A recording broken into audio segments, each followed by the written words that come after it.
Good day everyone. Let's discuss about endocrine glands. But please know that not all glands are endocrine glands. Some of them are exocrine glands, which release a substance like sweat, saliva, or digestive enzyme.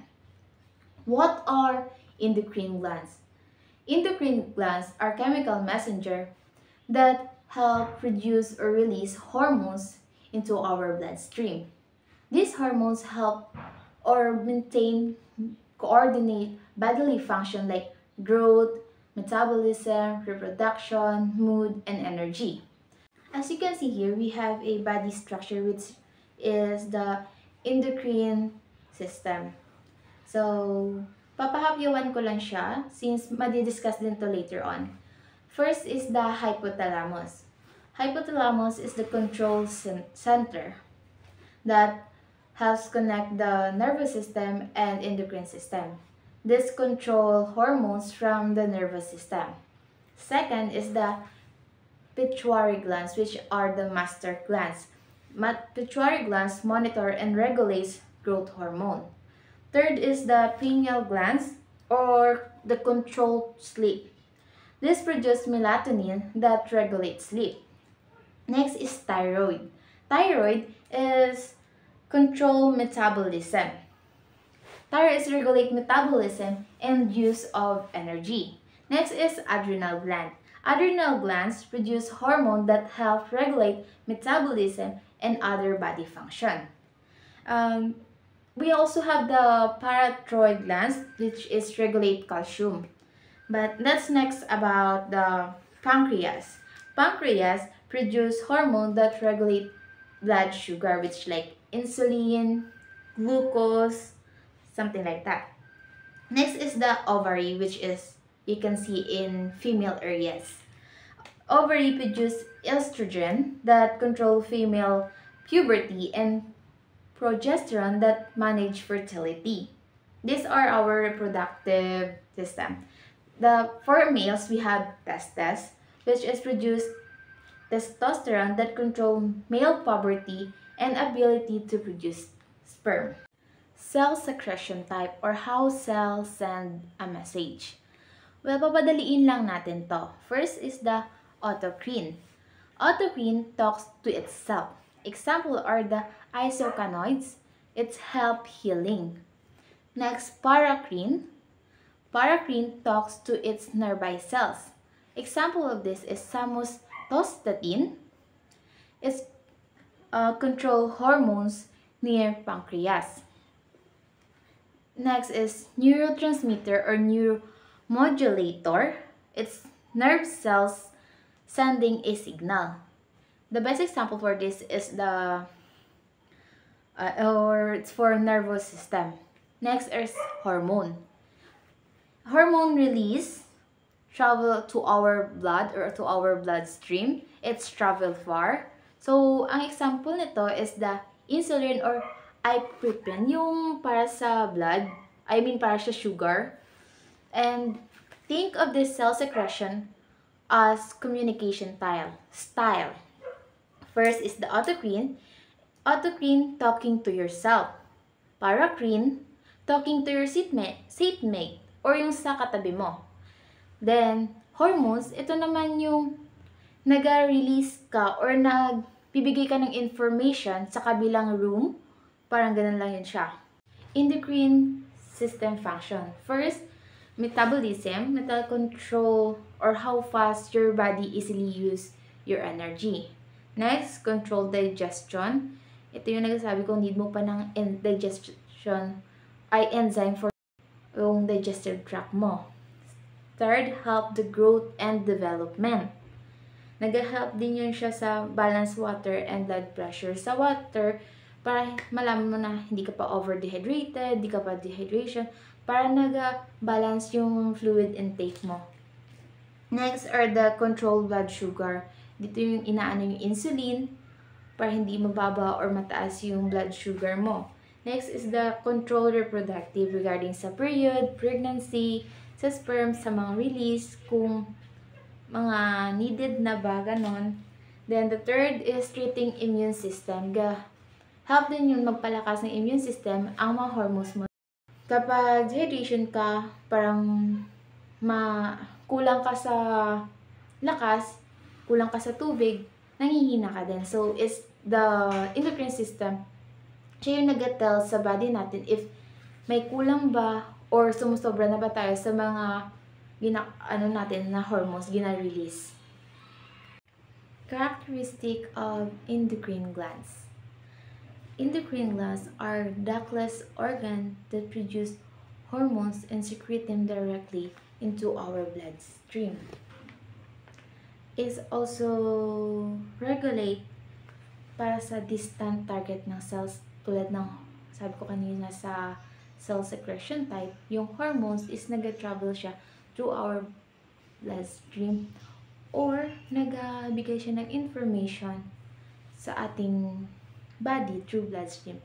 Unlike sa exocrine glands na need siya ng duct na para makapag-travel or andun lang siya mismo sa intern na place para makapag secrete ng sweat, milk, yun.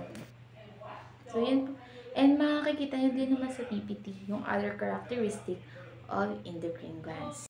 Types of hormone. We have two types of hormone, which is water-soluble. This is the most common types of hormone. Example is growth hormone.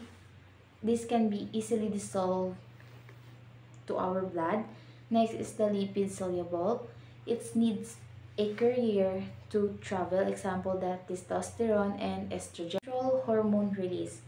Hormone don't just randomly release itself, but they are controlled by humoral regulation, neural regulation, and hormonal regulation.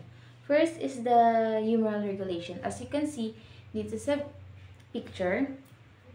Humoral regulation, blood chemical trigger hormones. Example, if meron kang low calcium. Pag meron kang low calcium, magproduce yung body mo ng parathyroid release or PTH para madagdagan yung calcium na needed for your body. Next is the neural regulation. It's nerve trigger hormone. Pag stress ka, yung adrenal glands mo, nag-help yun siya para ma-stimulate yung hormones mo. It tells your nerve, the nerve tells your adrenal glands to release adrenaline. Kaya, bumababa yung pagka-stress mo. Next is the hormonal regulation. Hormonal is, tell yun siya sa another hormone na mag-release ng needed na hormones para ma-regulate yung body mo. Example is the pituitary. Ito yung master gland, di ba? Yung master gland po ginasabi sa other glands na ganito, mag-release ka ng metabolism or yung thyroid mo, ganun, dapat need siya i-balance sa para ma-maintain yung function pa din. Inhibition of hormone release. So, hindi lang nag-iisa yung pag-release ng hormones natin, kundi may partner siya or companion hormones. Nag-ano siya ng like bad cup or good cup para balance yung katawan natin. Example is the aldosterone. Nagpapataas siya ng BP. So, gina-contradict siya ni atrial neuritic peptide or ANP na nagpababa ng BP natin. So, nagkakasalungat silang dalawa.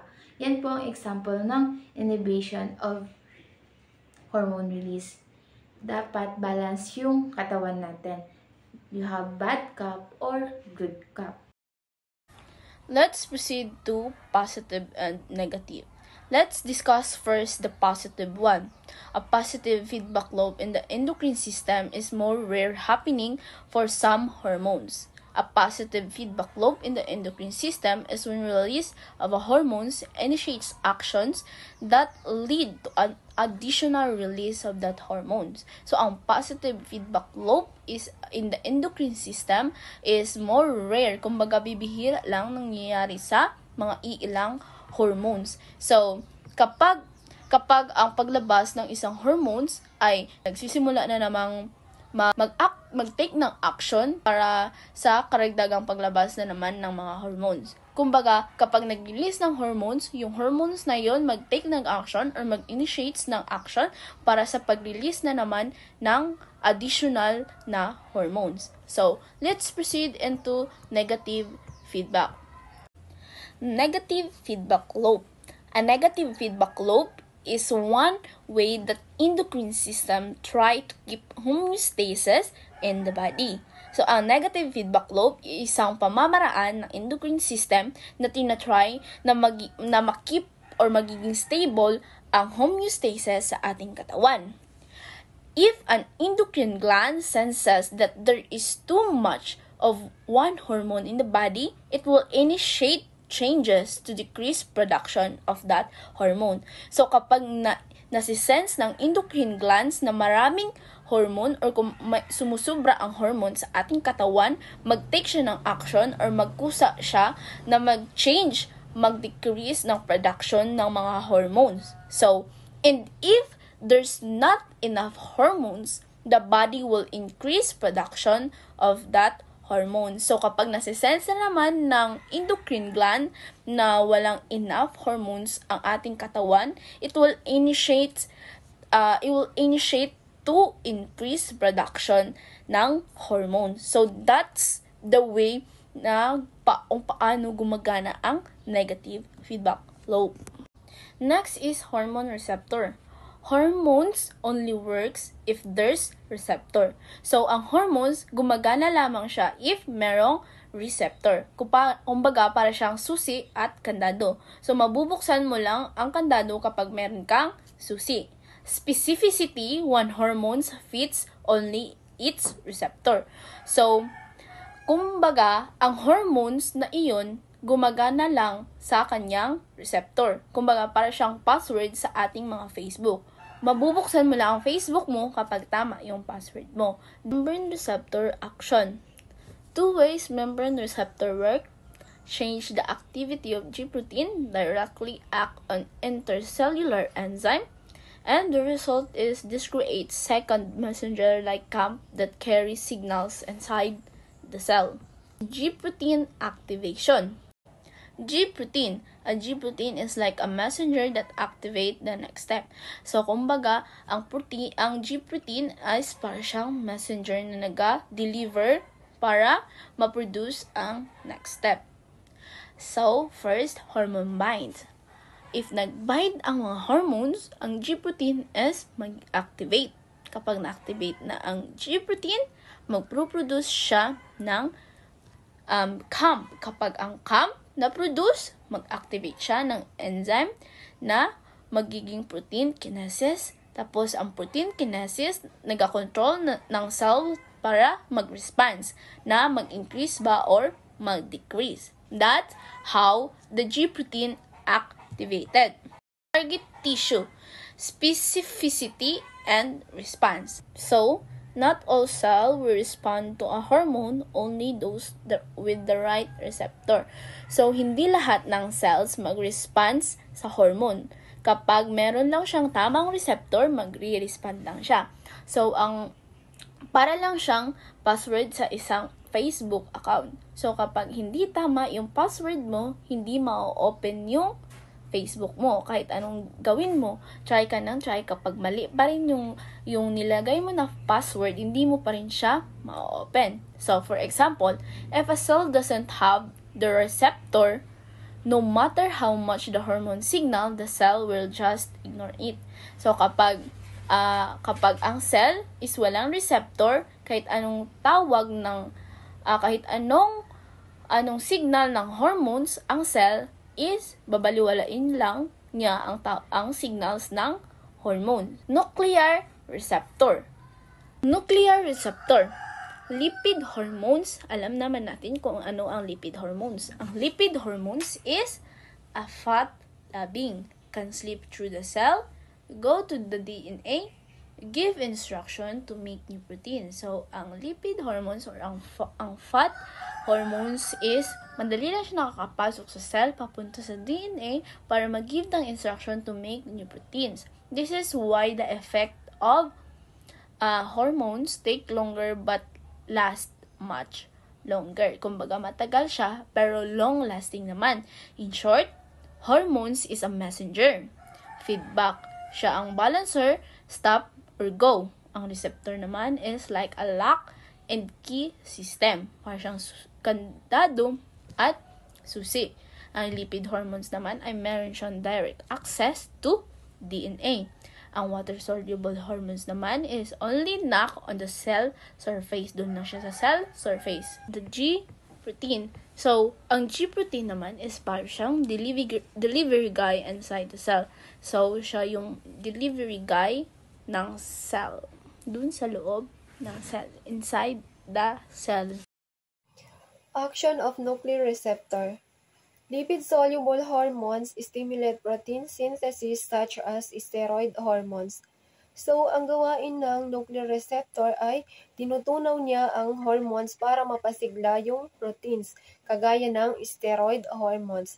Kasi ang steroid hormones ay gawa mula sa cholesterol. So, ang cholesterol is isang lipid molecule which is may malaking bahagi ng non-polar carbons at hydrogens na hindi madaling matunaw sa tubig. Lipid-soluble diffuse across the cell membrane and bind to the receptor through the cell membrane, now binding to hormone response elements or DNA. So, dahil lipid-soluble sila, is nakaka-diffuse ang mga hormones sa cell through cell membrane at nagbabind sa kanilang receptor. So, if makakapag-bind na sila, is magkukos ito ng pagbabago ng conformation or pagbabago ng hugis. At naaaktibo o minsan pinipigilan nito ang transcription ng mRNA mula sa mga genes. This action regulates the transcription of a specific messenger ribonucleic acid or mRNA molecule and protein. So, kapag nakapag-bind na nga yung HRE sa DNA, nakokontrol na nila yung transcription ng mRNA, kaya naman ang mRNA ay lalabas sa nucleus papunta sa cytoplasm kung saan isasalin niya ito upang makabuo ng bagong protein. So, ang mga proteins na ito ay maaaring enzymes, structural protein o iba pang uri ng protein na nangangailangan ng cell. Nuclear receptor model. Lipid-soluble hormones diffuse through the cell membrane. So, dahil sa lipid-soluble ang hormones, nakakatawid ito sa phospholipid bilayer ng cell without the need for transport proteins. Lipid-soluble hormones either bind to cytoplasmic receptors and travel to the nucleus or to bind nuclear receptor. Sa pagbind ng receptor sa loob ng cell ay maaari siyang direktang bumind sa receptor sa cytoplasm. Pagkatapos ay ang hormone receptor complex ay lilipat sa nucleus o di kaya ang hormone ay bumind sa receptor na nasa loob na ng nucleus. The hormone receptor complex bind to a hormone response element or the DNA acting as a transcription factor. So, kapag nakabuo na ang complex, ito ay lumilipat sa nucleus at dito na kakabit sa DNA na tinatawag na hormone response elements or HRE. At dito rin magpapasimula sa paggawa ng mRNA from target genes. The mRNA leaves the nucleus, passes into the cytoplasm of the cell, and bind to ribosome. So, lalabas ang mRNA from nucleus papunta sa cytoplasm and kikilos ito sa mga ribosome to develop new protein. The newly synthesized proteins produce the cell's response to the lipid-soluble hormones. For example, the secretion of the new protein. Ang mga bagong produce na proteins ay ilalabas ng cell para maisagawa nito ang tungkulin sa labas ng cell o sa ibang bahagi ng katawan. Cyclic amplification. After a water-soluble hormone binds to its receptor, the G protein is activated.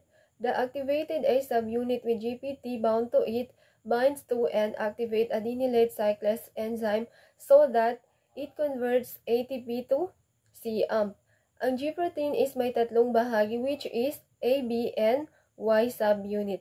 Sa simula is nakalagay ang GDP sa A subunit ng G protein habang ito ay hindi pa activated. So kapag na-activate na ang receptor, papalitan ang GDP ng GTP sa A subunit dahil dito ang A subunit ay humihiwalay sa BNY receptor.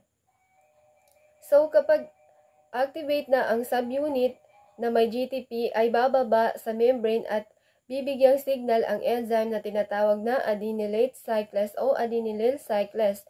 At kung maa-activate na ng A subunit ang adenylate cyclase is kikilos ito to convert ATP o adenosine triphosphate to CAMP or cyclic adenosine monophosphate at ito na ang magsisilbing second messenger sa loob ng cell. Signal amplification is the process of where a weak external signal is converted into a strong, significant internal cellular response by activating multiple downstream molecule at each step. So, ito yung process kung saan ang mahinang panlabas na signal ay naita-turn into malakas at mahalagang tugon sa loob ng cell.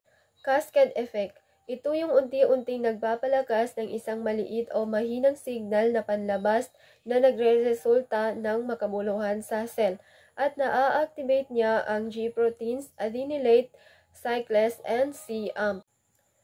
Pituitary gland, or sometimes called the master gland. It is a small gland in brain-like pea-size and located at the base of brain below hypothalamus. And it sits in its own chamber under the brain known as sella turcica, and it releases several important hormones and controls the function of many other endocrine system glands. Pituitary gland, also known as hypophysis, and tells other endocrine systems glands to release hormones such as thyroid, adrenal, and reproductive glands when to release their own hormones. And it divided into two regions, which is anterior and posterior pituitary.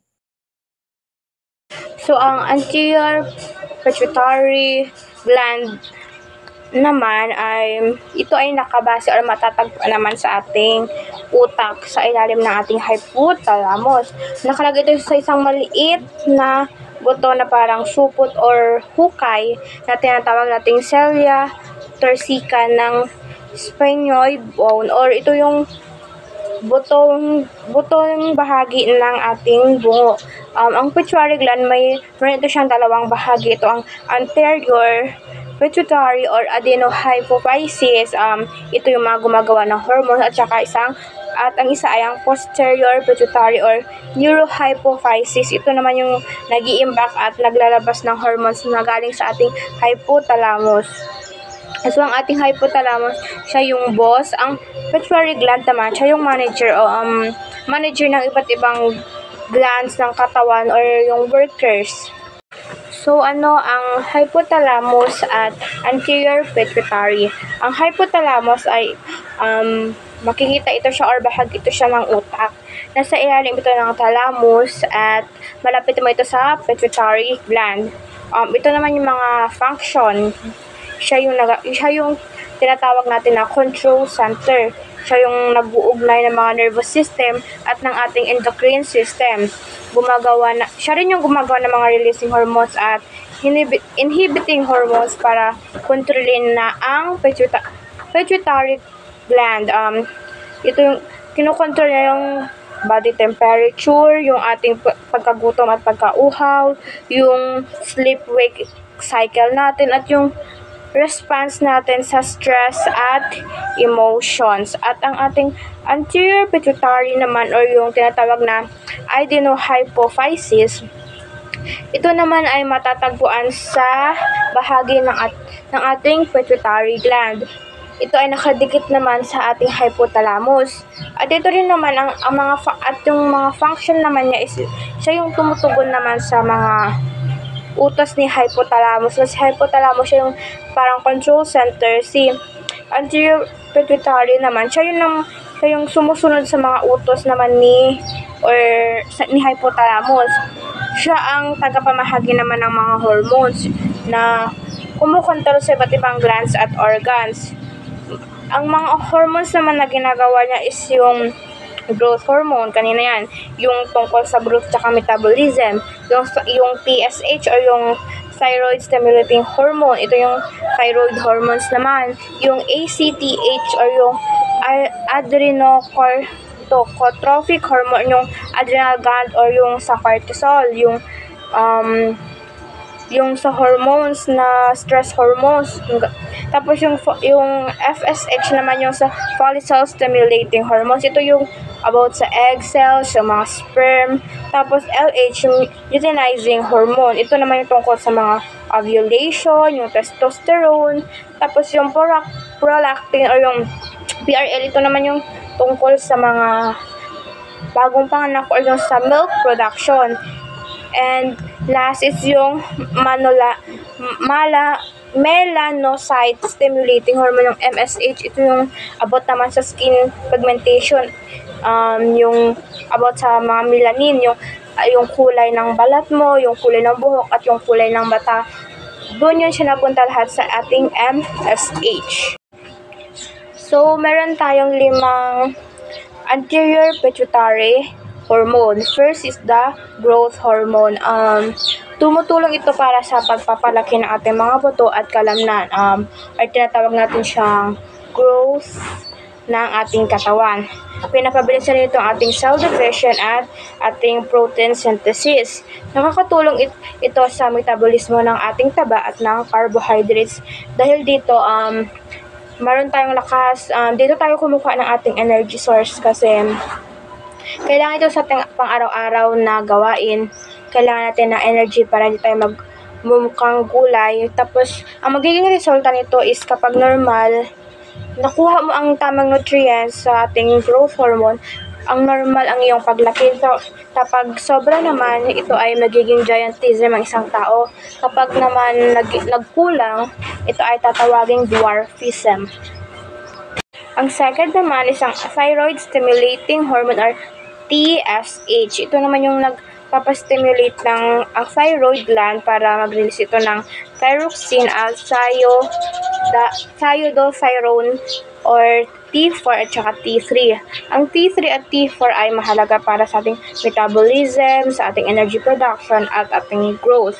Maaari itong magresulta kapag na maaring maging normal ang ating metabolism. Kapag sumobra naman, ito ay tatawagin nating hyperthyroidism. At kapag kinulang naman, ito naman ay tatawagin na hypothyroidism.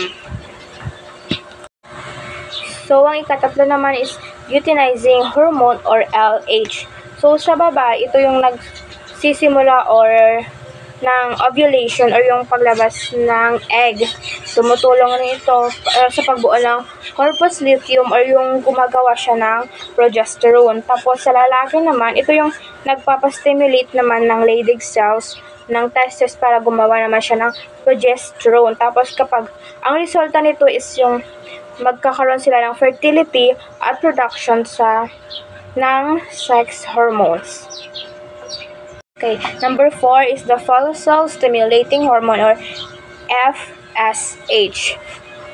Okay, sa baba, ito yung nagpapamature ng ovarian follicles. Kung kanina yung isa is nagpapasimula siya ng ovulation, dito is yung nagpapamature na siya ng ovarian follicles or naghahanda or paghahanda na sa egg cell. At sa lalaki naman, ito ay yung tumutulong ng spermatogenesis. Kung doon sa kabila is yung nagpapastimulate pa lang siya ng Leydig cells para gumawa ng testosterone, dito naman is yung nagpa-production na siya ng sperm cell. Tapos, ang magiging resulta nito is meron na silang reproduction at gamete formation. So, ang last is the prolactin or PRL. Ito naman is yung sa mga nanay, sa mga bagong anak. Ito naman yung nagpapastimulate ng milk production or lactation pagkatapos manganak ng isang babae. Sabi nila, kailangan mainom ng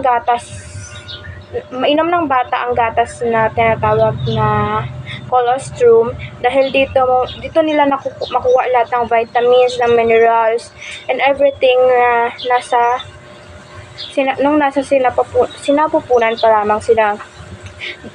It will help din sa kanila na it will help also sa kanila para kanilang immune system. Makakatulong ito sa maternal behavior. At magre-resulta naman ito na kapag sobra, pwedeng magdulot ito ng galactorrhea or labis na milk secretion kahit di buntis, at pwede rin siya maging infertility. So, ang last is the prolactin or PRL. Ito naman is yung sa mga nanay, sa mga bagong anak. Ito naman yung nagpapastimulate ng milk production or lactation pagkatapos manganak ng isang babae. Sabi nila kailangan mainom ng bata ang gatas na tinatawag na colostrum, dahil dito nila makuha lahat ng vitamins, ng minerals, and everything na nasa sinapupunan pa lamang sila. It will help din sa kanila na it will help also sa kanila para kanilang immune system. Makakatulong ito sa maternal behavior. At magre-resulta naman ito na kapag sobra, pwedeng magdulot ito ng galactorrhea or labis na milk secretion kahit di buntis, at pwede rin siya maging infertility. So, in short, ang ating GH or ang growth hormone ay tungkol sa growth and metabolism. Ang TSH naman is about sa thyroid activation and also metabolism. Tapos sa LH tsaka sa FSH is tungkol sa reproduction at tsaka sa sex hormones, and ang prolactin is about the milk production. So, meron tayong dalawang anterior pituitary hormones, ang MSH at ACTH. Ang MSH ay pinapagana ang ating melanocytes or ang cells sa balat para gumawa ng melanin. Ang melanin naman ay ang pigment na nagbibigay kulay sa ating balat, buhok at mata. Nakakatulong nito na protektahan ang ating balat laban sa sobrang UV rays ng araw. Nakakaapekto rin ito sa kulay ng ating balat. Pag mas mataas ang MSH, mas maitim ang kulay ng ating balat, dahil ang MSH ay tungkol sa kulay ng balat o ang melanin production. Ang ACTH naman is yung pinapagana ang ating adrenal cortex. Ang adrenal cortex ay bahagi ng ating adrenal gland sa ibabaw ng ating kidney. Nagpapalabas ito ng mga hormones gaya ng cortisol or yung stress hormone, aldosterone at iba pa. Ang cortisol kasi is tumutulong sa katawan para tugunan ang ating stress, kontrolin ang ating blood sugar at bawasan ang pamamaga o yung inflammation. Mahalaga rin sa immune system at metabolismo ng taba, protina at carbohydrates, dahil ang ACTH is yung nagpapagana ng ating adrenal gland para gumawa ng cortisol, which is yung cortisol is pangharang sa stress. Posterior pituitary action. So, si posterior pituitary action is, ang main function lang niya is to store and release hormones from hypothalamus. So, ang hormones na yun is tinatawag na antidiuretic hormone, ADH, and pangalawa is oxytocin. So, si antidiuretic hormone is nakakatulong siya para mabalance yung water sa katawan natin by reducing urine production. Also, our kidneys reabsorbing more water para hindi tayo ma-dehydrated. Kasi, kapag walang balance na nagaganap, body natin and patuloy lang in and out ng water is maaaring magkaroon tayo ng dehydration and also overhydration. So, number 2 is oxytocin. Si oxytocin is often called love or cuddle hormone kasi it builds trust and feelings to someone like your families, friends, partner, loved ones, and so on. So, sa babae, oxytocin releases during childbirth kasi para ma-help yung matres ni mother na ma-contract or ma-tighten para ma-push niya yung baby. And also sa breastfeeding kasi si oxytocin is nire-release niya yung milk. hypothalamus, and posterior pituitary. So, from the brain, kapag nauuhaw tayo, si brain magsisignal ng electrical signal papunta kay posterior. And habang papunta si signal kay posterior, dadaan siya sa nerve cell. Makarating na siya kay posterior. And kapag nakarating na si signal kay posterior, si posterior, doon na magre-release ng hormones like ADH or oxytocin. Depende sa situation. So, habang nag-travel si hormone, dadaan siya sa blood hanggang sa makarating siya sa kidney and uterus. So, doon na niya sasabihin like kung anong gagawin. Like, nauuhaw, gusto ko ng tubig, ganon. And para na rin ma-maintain yung body functions natin. Thyroid gland. So, si thyroid gland is ang main function lang niya is control on how our body uses energy, grows, and stays balanced. Si thyroid gland is ang hormones na pinoproduce niya is number 1, si thyroid hormone, also known as T3 and T4, energy speed hormone. So, ang trabaho ni thyroid hormone is to control our metabolism. It means kung gaano kabilis or kabagal yung body uses of energy natin from food. So, kapag ang T3 and T4 mo is mas mataas, maaaring makaramdam ka ng pagka-active, yung katawan mo is warm, and then yung heartbeat mo is mabilis. And also, pag mabilis kang pawisin or pawisan. So, kapag ang T3 and T4 mo is kulang or mababa, makakaramdam ka ng mabilis na pagkapagod.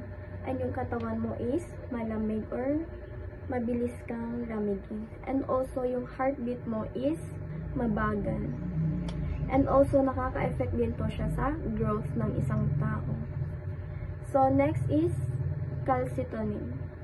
So, si calcitonin is ang trabaho lang niya is to control calcium level in our blood. So, kapag ang calcium level natin sa blood is tumaas or sumobra, si calciton is nire-remove niya yun and nililipat niya kay bones para mas maging stronger si bones. And para na rin ma-prevent na magkasakit like hypercalcemia. Hormone disorder. So, ito yung sinabi ko kanina na kulang or mababa yung hormone mo.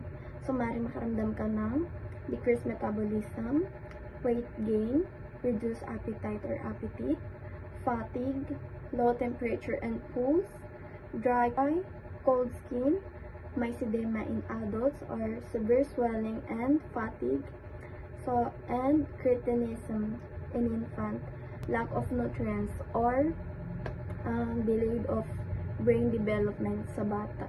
Hyperthyroidism. Si hyperthyroidism is ito yung sobra sa hormones.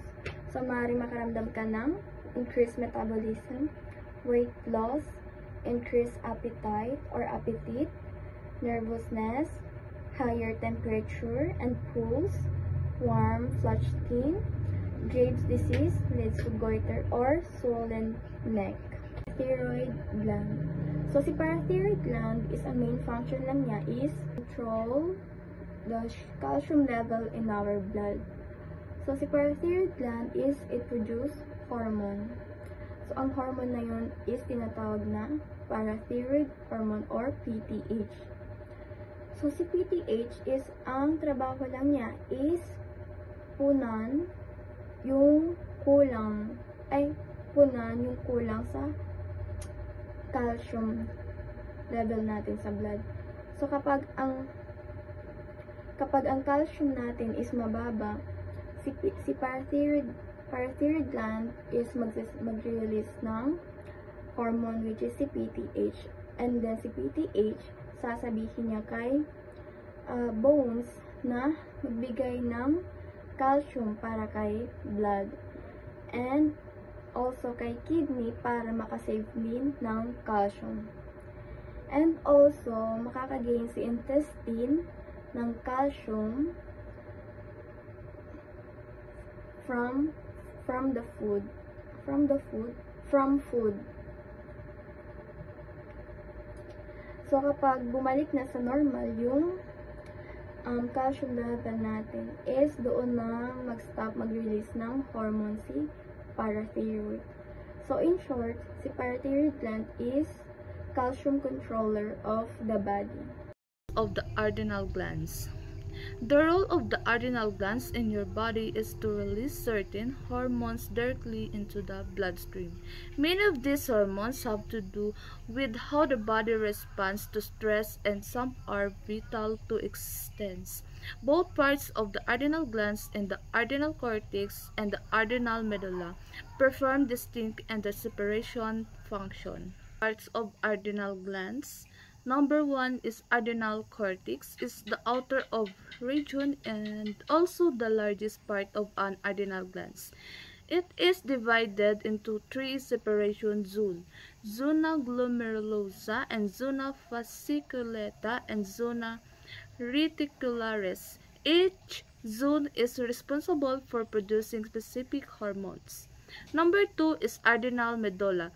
Is located inside the adrenal cortex in the center of an adrenal glands. It produces stress hormones including the adrenaline. So may kita sang parts of adrenal glands. First, adrenal gland, the whole organs that produce important hormones. Next is capsule. Capsule is the outer covering that produces the glands. Next is cortex. Cortex is the outer layer of the adrenal glands that produce steroid hormones such as cortisol for stress response and aldosterone for salt and water balance, and androgens. Next is medulla. Medulla is the inner part of the adrenal gland that produces underlying and northern, which helps the body response to stress, fight or flight response. Next is blood vessel. Blood vessels is supply blood carrying hormones from the adrenal glands into circulation. Next is kidney shown on the bottom where the adrenal gland sits on the top. So this is the 6 parts of the adrenal gland. The next is regulation of adrenal medullary secretion. Kapag daw tayo ay nasa stress na sitwasyon, gumagana ang ating adrenal medulla. Para daw itong alarm system sa ating katawan na naglalabas daw ng adrenaline at noradrenaline.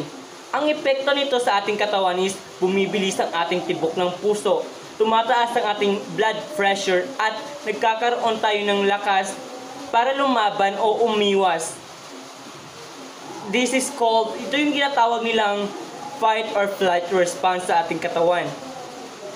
And that's its regulation of adrenal medullary secretion.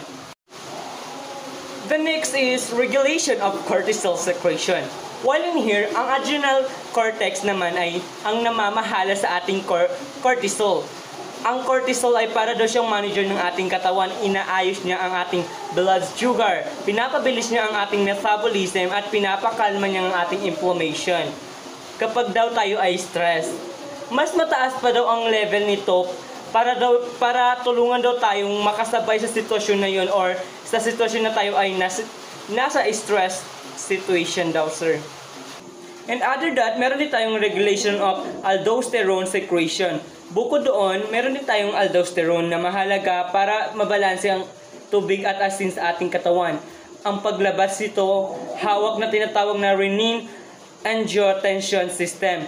Halimbawa, kapag kulang ang tubig o sobrang taas ng ating potassium, nag-a-adjust ang aldosterone para mapanatili ang ating tamang balanse sa ating katawan.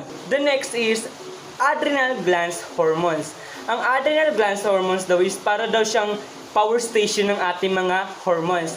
Ito ay ginagawa ng cortisol, aldosterone, and adrenaline. Ang mga hormones na ito daw is very important sa ating katawan. Mula sa pag-control ng ating stress, pag-regulate ng ating blood pressure, and hanggang sa pagtulong nito sa ating metabolism at ang ating immune system. for us, very small ng ating adrenal glands. And this is very important because ito ang tagapagtanggol natin at tagapag-balance sa ating katawan when the time is nasa sitwasyon tayo na na-stress tayo. And that's it. The pancreas axon.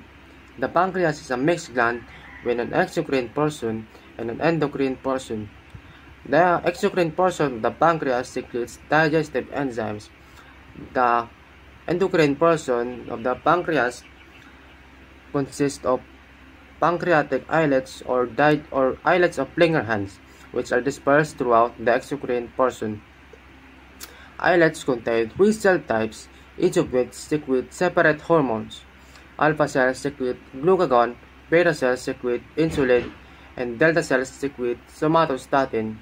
These 3 hormones regulate the blood levels of nutrients, especially glucose. Now, the exocrine portion is a digestive system that sends its juice containing powerful enzymes, which are the amylase, lipase, and protease, through a pipe down to your gut to break down food. The endocrine portion controls the body's blood sugar level by releasing its hormones, that are the alpha cells that secrete glucagon, which raises the blood sugar level, and the beta cells insulin that lowers the blood sugar level, and the delta cells that secrete somatostatin regulates both the release of insulin and glucagon. The pancreas hormones the insulin. Target tissues are the liver, skeletal muscles, and adipose tissues. Its function is to regulate blood glucose levels after a meal. Glucose levels are high and insulin is secreted. Extra glucose is stored in the form of glycogen. So after mong kumain, the blood sugar is full of glucose. Then insulin is secreted to take the excess glucose and turn it into glycogen for later use. The diabetes mellitus. The causes are too little insulin. Symptoms are exaggerated appetite, excess urine, dehydration, thirst, and fatigue. Type 1, insulin dependent, and daily injections are required. Type 2 is insulin independent, often found in obese people, can be treated with diet but can turn into type 1. The diabetes mellitus is where the body cannot properly control the blood sugar level because of a problem with insulin. Type 1 is an autoimmune disorder where the body attacks the insulin-producing cells, and this is why people with this type requires daily injections to maintain proper blood sugar level. The type 2 is a progressive condition that occurs when the body's cell become resistant to insulin. The glucagon, its targeted tissue is only the liver. Its function is to regulate blood glucose levels. Between meals, glucose level drops and glucagon is secreted. The glucagon allows glycogen to be broken down into glucose. It is the opposite of insulin. After you haven't eaten in a while and your blood sugar drops, the body stops producing insulin and the liver takes it as a signal to break down glycogen into glucose. The regulation of blood glucose levels. When the blood sugar is high, the trigger blood glucose increases. Response: pancreas, intestine, and nerves stimulate insulin secretion. Action: insulin makes cells take up glucose and store it. Result: blood glucose decreases back to normal. Blood sugar rises after you eat. In response, the body releases insulin, and the insulin tells the cells to take up extra sugar, bringing down the blood sugar back to normal. When the blood sugar is low, blood glucose decreases. Response: insulin secretion is stopped by the pancreas and the nervous system. Action: low insulin causes the liver to break down stored glycogen and release glucose. Result: blood sugar increases back to normal. If you haven't eaten in a while and your blood sugar drops, the body stops producing insulin. These signals deliver to break down the stored glycogen into glucose, raising your blood sugar back to normal. Test hormones. Ang test hormones ay tumutukoy sa mga hormones na may kinalaman sa ating panglasa at gana sa pagkain. Ang mga hormones na ito ay hindi lang basta nagkokontrol ng gutom at busog, kundi pati na rin kung gaano natin nalalasahan ang lasa ng pagkain. Ovarian hormones. Ang ovarian hormones ay mga hormones na ginagawa ng ovaries ng babae. Sila ang pangunahing responsable sa regulasyon ng menstrual cycle, fertility ng ilang katangian pang babae. Ang ovarian hormones ay nagtutulong para kontrolin ang buwanang dalaw ng babae, paghahanda sa pagbubuntis at pagpapanatili ng ilang aspeto ng kalusugan. Thymus gland hormones. Ang thymus gland hormones ay isang maliliit na glandula na natatagpuan sa gitna ng dibdib sa likod ng breastbone. Pinakamalaki ito sa mga bata at unti-unting lumiliit habang tumatanda. Ang pangunahing tungkulin nito ay may kinalaman sa immune system o panlaban ng katawan. Ang thymus gland hormones ay mahalaga sa pagpapalakas at pagpapahubog ng immune system, lalo na sa kabataan. Habang tumatanda, lumiliit ang thymus at bumababa ang production ng mga hormones nito. Kaya humihina rin ang immune system ng katawan. Pineal gland hormones. Ang pineal gland hormones ay isang maliliit na glandula na hugis butil ng palay na matatagpuan sa gitna ng utak. Kilala rin itong bilang third eye gland dahil konektado ito sa ating body clock at pagtulog. Sa madaling sabi, ang pineal gland ay gumagawa ng melatonin na responsable sa pagtulog, pag-gising at balance ng ating body clock.